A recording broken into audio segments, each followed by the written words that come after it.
Guys, kalian inget nggak sama Game Boy? Itu loh device gaming yang kotak kecil. Nah, bayangin kalau Game Boy itu bereinkarnasi, tapi dikasih teknologi zaman sekarang. Nah, ini nih jadinya Aya Neo Pocket DMG. Kecil-kecil gini, gahar guys. Yuk langsung aja kita bahas. Let's go.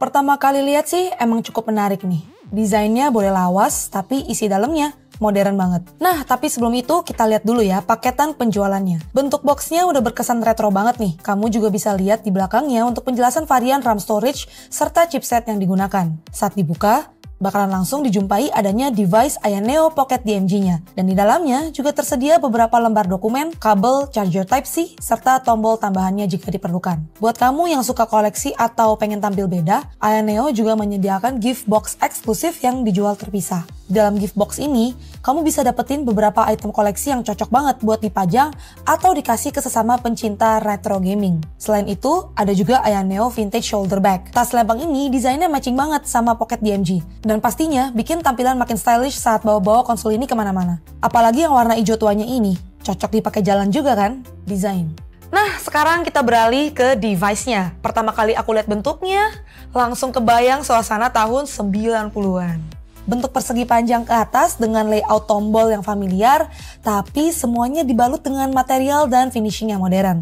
Aya Neo Pocket DMG ini punya ukuran yang compact dan nyaman digenggam, dengan berat sekitar 278 gram. Pas banget buat dibawa-bawa tanpa bikin pegel. Bagian bodinya kelihatan solid dan elegan, karena udah dilapisi UV coating, jadi terlihat glossy, tahan baret, dan gak gampang kusam. Dari depan, desainnya benar-benar retro dan sisi-sisinya langsung kerasa kalau ini bukan device biasa. Di depannya terdapat tombol kursor, analog, tombol XYBA, 2 tombol pengaturan, serta tombol home yang berlapis logo Aya Neo. Sedangkan di belakangnya terdapat tombol L1, L2, dan R1, R2. Lubang ventilasi juga berada di belakang ini ya. Pada bagian kiri terdapat beberapa tombol lain dan juga slider untuk volume, tombol power, dan juga port untuk micro SD card. Di bawahnya dikasih ada port Type-C buat pengecasan. Nah, yang menarik itu ada pada tombol analognya nih guys.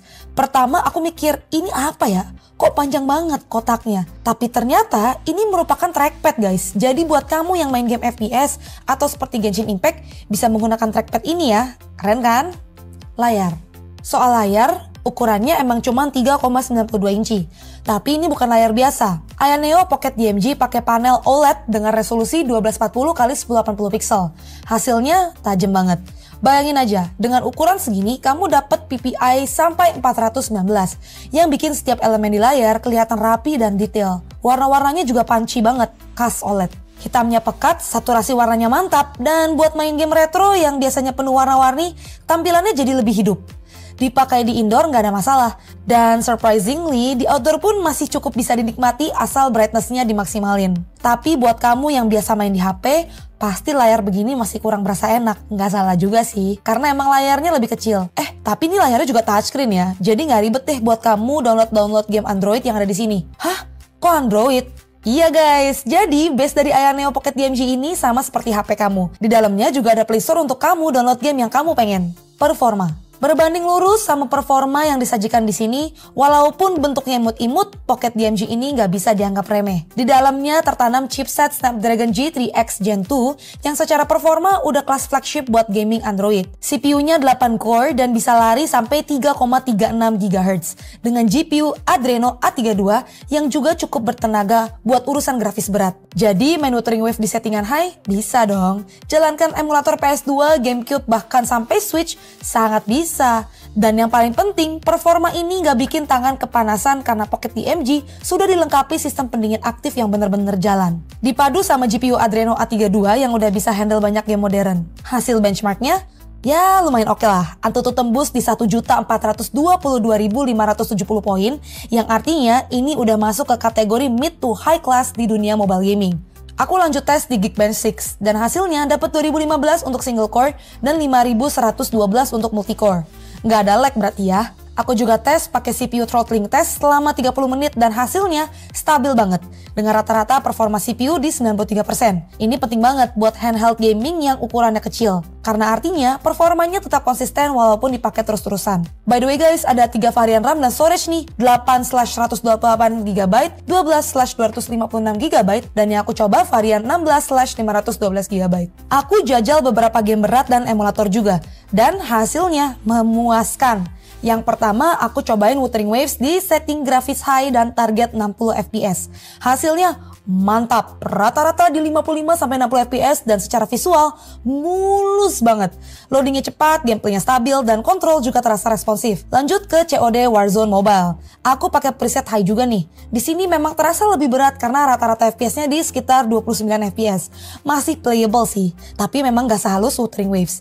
Ini cukup wajar karena Warzone memang terkenal demanding. Bahkan di banyak HP flagship aja kadang drop juga. Nah, kalau kamu pecinta nostalgia, kamu bakal suka banget karena aku juga tes beberapa game emulator. God of War game PS yang dulu bikin PS Portable laku keras bisa dijalankan stabil di 60 fps dengan render scale 2 kali. Visualnya tajam, nggak ada drop, dan tetap smooth dari awal sampai akhir. Aku lanjut juga ke Mario Bros. Dan ini jalan di 55-60 fps. Bener-bener bikin nostalgia yang nikmat tapi dengan grafis yang lebih bersih dan tajam. Desainnya nostalgic tapi isinya futuristic. Ini bisa jadi device serbaguna yang bisa jalanin game Android dan emulator modern dengan mulus. Semua dikemas dalam bentuk vertikal yang ergonomis dan eye-catching. Cocok buat kolektor, cocok buat gamer mobile, dan cocok juga buat kamu yang suka tampil beda. Bukan cuma gaya, tapi juga performa. Dan bonusnya, kamu bisa tampil keren dengan tas lempang vintage dari Aya Neo. Tapi kalau kita mau bahas dari kegunaan, tentu smartphone flagship lebih menarik. Cuman ya kalau kamu mau nostalgia sambil mainin game lama di device yang kuat, ini bisa jadi pilihan yang menarik. Bentukannya kayak Game Boy, tapi dalemannya lebih mirip smartphone gaming modern. Performanya kenceng berkat Snapdragon G3X Gen 2, layar OLED-nya juga tajam, dan buat main game berat maupun emulator masih kuat. Ada kekurangannya sih, tapi sejauh aku pakai ya cukuplah mengakomodir kebutuhan aku main game jadul ataupun game mobile kekinian. Harganya berbeda tiap variannya. Untuk RAM 8 128GB harganya $419 atau sekitar 7 jutaan rupiah.